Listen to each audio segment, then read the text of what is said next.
The thunderous crunch of fiberglass against concrete echoed through Lakeshore Estates like a declaration of war. Margaret Holloway, known to her neighbors as the HOA's most zealous enforcer, stood perfectly still, her manicured hand gripping a clipboard so tightly her knuckles turned white as bleached coral. Her prized 22-foot bayliner sat squarely across the community's main entrance, blocking every single lane of traffic. Well, she muttered to herself, a thin smile creeping across her meticulously moisturized face. They said I couldn't park my boat here. They didn't specify exactly where I couldn't park it. The emergency of her situation had begun 3 weeks earlier when the Lakeshore Estates Homeowners Association sent her a certified letter demanding she remove her boat from her assigned parking space, the space she'd used for 7 years without a single complaint, the space that was technically, if you looked at the original community plat, within her property lines. But Robert Grayson, the HOA president, had other ideas. A retired accountant with nothing better to do than measure millimeters and compare font sizes on official documents, he'd become obsessed with making an example of Margaret. Your boat violates community aesthetic standards, his letter had proclaimed in bold serif typeface. It must be relocated immediately. Margaret had fought back with her typical razor-sharp precision. She'd researched every single bylaw, cross-referenced every document, and discovered a labyrinth of bureaucratic loopholes that would make a tax attorney weep with joy. But Robert and the HOA board had pushed back. Hard. Now, as her boat blocked every single entrance and exit to the meticulously manicured community, Margaret felt a surge of vindication.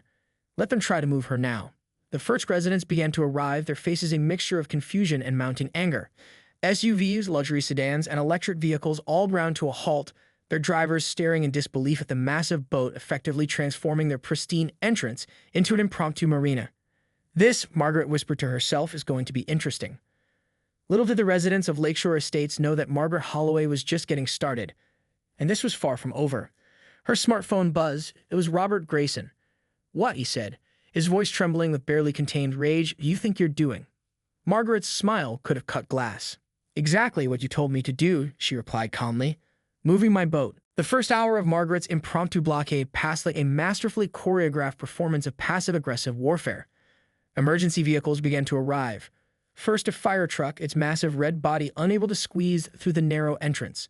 The paramedics stood outside, regaling for alternative routes, their faces a canvas of professional frustration.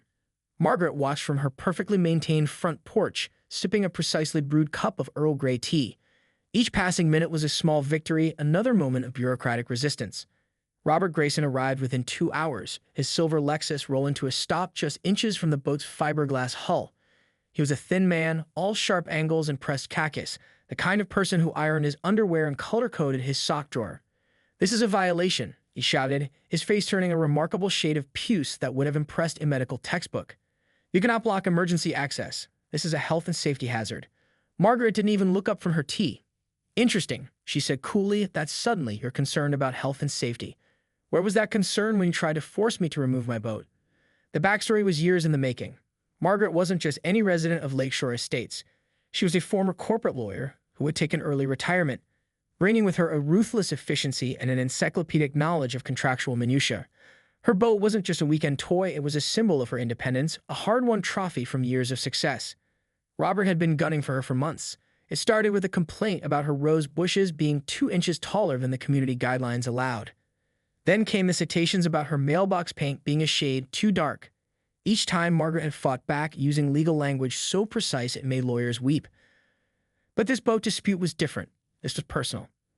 "You have until end of day to move this vessel," Robert sputtered, brandishing an official-looking document. "Or we'll have it towed and impounded." Margaret's laugh was like ice-breaking. "I'd like to see you try." By mid-afternoon, local news vans had arrived. Neighbors peered from windows, some angry, some secretly thrilled by the drama unfolding. Social media was ablaze with videos and commentary. "Local HOA standoff turns nautical," read one headline. Margaret knew she was burning bridges, but sometimes bridges needed to be burned to clear the way for something new. Her phone buzzed again. This time, it wasn't Robert. It was her daughter, Sarah, a public defender with a reputation for taking on impossible cases. "Mom," she said, a mix of exasperation and grudging admiration in her voice, "what have you done now?" The municipal building's conference room felt like an Arctic tundra of bureaucratic tension. Margaret sat ramrod straight, her navy blue power suit armor of corporate precision, facing off against Robert Grayson and 3 other HOA board members. Her daughter Sarah flanked her, a legal briefcase positioned like a shield between them and the opposition. Ms. Holloway, Robert began, his voice dripping with barely concealed contempt. Your actions have caused over $17,000 in community disruption. Emergency services were rerouted. Children missed doctor's appointments. A wedding was delayed. Sarah leaned forward. Prove it, she challenged, her voice as sharp as a scalpel. What the HOA didn't know was that Margaret had meticulously documented everything. Every single interaction, every measurement, every communication was filed away with the precision of a military operation. Her years as a corporate lawyer hadn't been forgotten. They'd been honed into a weapon of bureaucratic destruction. The incident with the boat was merely the culmination of years of petty power struggles. Margaret had watched Robert and his board terrorize residents with increasingly ridiculous regulations. No more than 2 potted plants on front porches, mandatory beige paint schemes, restrictions on holiday decorations that made North Korean regulations look lenient. Her smartphone chirped. A text from her old law firm colleague. Heard you're causing chaos. Need any ammunition? Margaret's lips twitched into what might generously be called a smile. The board had overreached this time, and they didn't even realize it. Her boat's parking space was technically within a gray area of the original community plat. The precise wording of the HOA bylaws, which she could memorize, never explicitly prohibited boat placement with such specificity.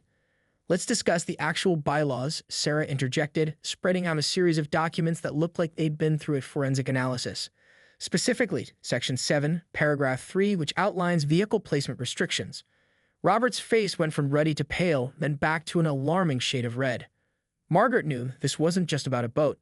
This was about power, about control, about a retired accountant who had found his kingdom in a suburban HOA and a former corporate lawyer who refused to be another submissive resident. I'm prepared to take this to court, Margaret said quietly. Are you?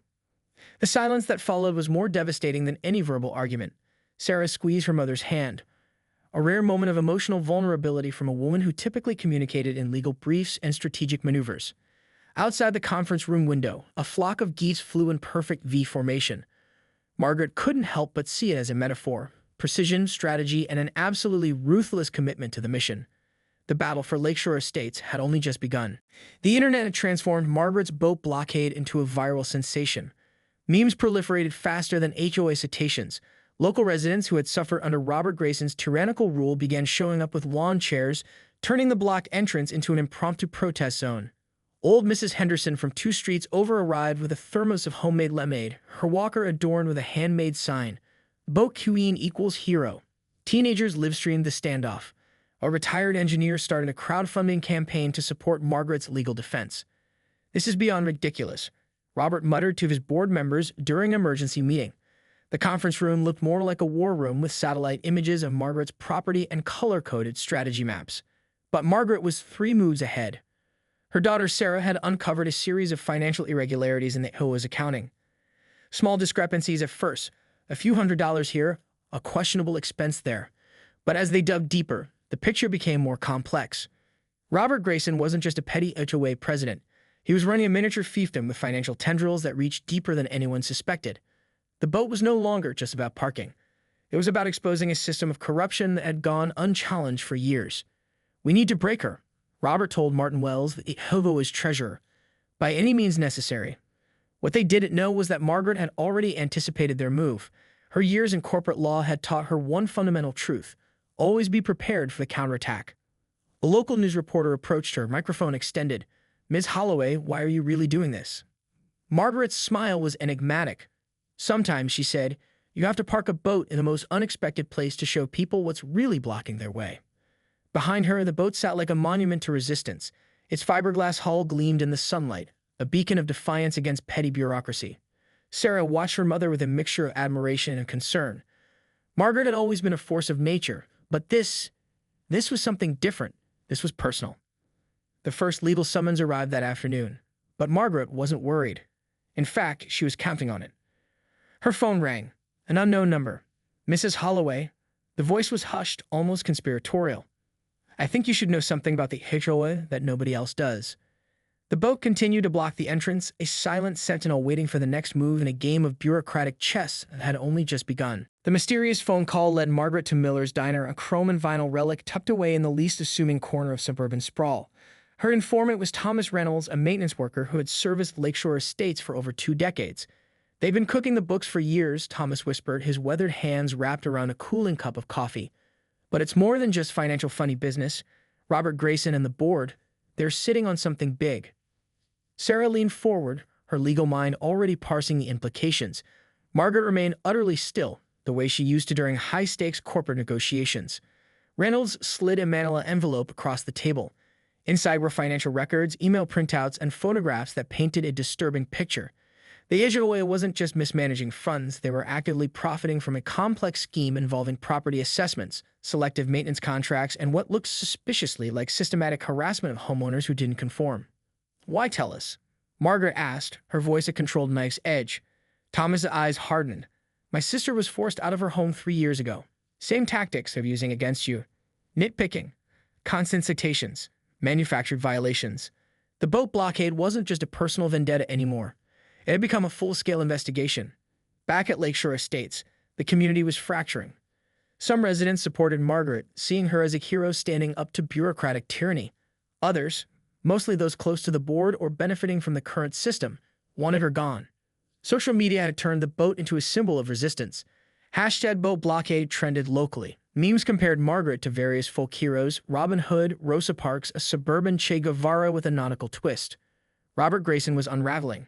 His carefully constructed facade of bureaucratic perfection was crumbling. Emergency board meetings became shouting matches. His wife stopped accompanying him to community events. Whispers began about potential legal action against him, not by Margaret, but by other residents who were now asking uncomfortable questions. "We need to go public," Sarah told her mother. "These documents, they're dynamite." Margaret's smile was predatory. "Not yet," she said. "We need to be strategic." That evening, she received another unexpected visitor. A local investigative journalist named Elena Rodriguez, who had been tracking HOA corruption across 3 counties.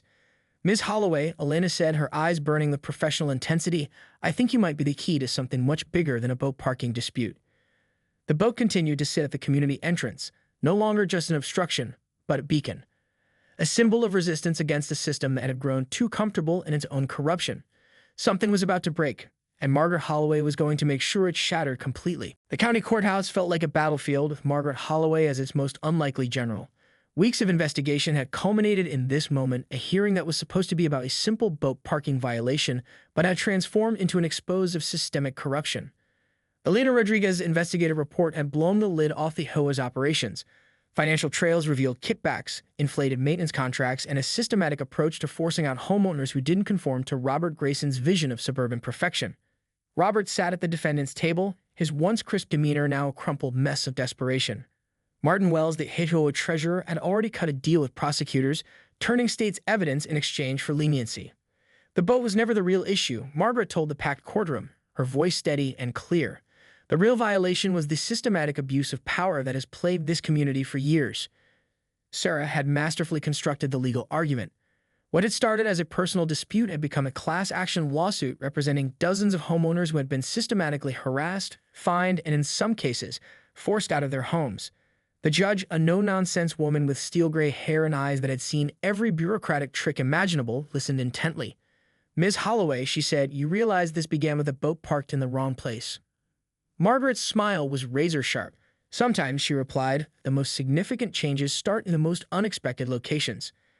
Outside the courthouse, a crowd had gathered. The boat, that symbol of resistance, sat nearby, now a monument to community justice. Residents who had been silenced for years now found their voices emboldened by Margaret's relentless pursuit of truth. As the verdict was read, finding the HOA board guilty of multiple violations of community bylaws, financial fraud, and systematic harassment, something shifted in Lakeshore Estates. Robert Grayson was led away in handcuffs, his empire of petty tyranny crumbling around him. But the story wasn't entirely over. That evening, Margaret stood on her front porch, the boat now legally parked exactly where she wanted it. Sarah joined her, a glass of wine in hand. "What's next?" Sarah asked. Margaret's eyes glinted with a familiar determination. "There are other HOAs," she said quietly. "Other communities where people are being silenced." The sunset painted the sky in colors of possibility. The boat remained, a reminder that sometimes resistance begins with something as simple as refusing to move. Some said it was just a boat. Margaret knew it was so much more. A revolution, after all, can start anywhere.